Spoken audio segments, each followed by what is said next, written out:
Do-it-yourself, Del. We're going to talk about my home phone system today. It's a landline, and this is what it looks like. And I got 8 of them. This is what the answering machine looks like. So this is the second phone we're showing you, but it's the main phone as far as the answering machine and writing in the number of messages and so forth. Phone number 3. Where is it? It's right here. This is the 4th phone from the first set that we bought. And this one gets used less, but it still gets used. And when it does get used, it's important. And this is in your... This is in the bathroom. Okay. This is the 5th phone, but it's the first of the 2nd section. You can see it has the answering machine and the antenna and everything. It's in the hall. This is phone number 6, but it's phone number 2 of the 2nd set. It's in the 2nd bedroom, and it gets used almost less frequently than the others by far.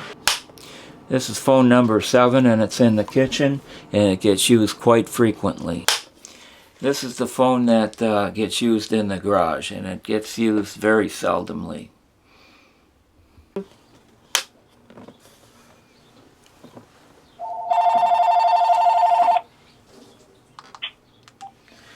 I'll be right out. Do it yourself, Del. Again, reminding you to please subscribe. One of the reasons why I bought these is for convenience, not only being able to answer the phone in other areas of the house, but also the phone blocks calls. It's got call blocking. And by that, if you activate that feature, it blocks all calls, the bad calls and the good calls along with it.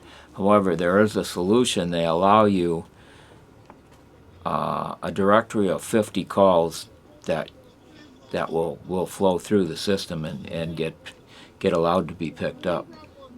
So that was I had a set of 4 phones, and then I found that the directory of 50 calls was not enough. So then I bought another set of 4, linked them together, and with a splitter, and so now I got another directory of 50. So I got 100 possibilities of people that can call in and not get blocked, or the call blocking feature can get turned off momentarily if, say, you're on a number where they need to call you back to verify something. And then you can just turn the call blocking right back on again. But normally I have the feature is activated all the time. So it was kind of a trade-off, but it seems to be a system that works. But I'm not sure it's 100% because it does list the numbers that try to get through and get blocked. But maybe it's possible that some of those numbers were calls that were legitimate calls and probably should have gotten through. One of the things is that if you buy something and then you don't use it, it's just kind of you think of it as a waste of money. But this items I use.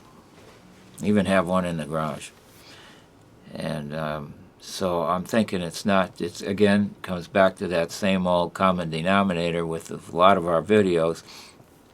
We present a product, and we'll tell you the good points about it and the bad points.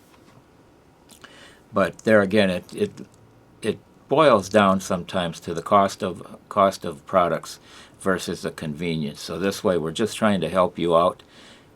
Again, it might be something that you say, well, the cost of that's too high, and it's not real. We're good with that. We're just trying to help you out with that. But if it is something that you think might help you, and you might use a lot, then you might want to think differently about it. So that's what I have to say about that. If I had to do it over again, I'd do it. I can tell you that much. So do it yourself, Del. Adios for now.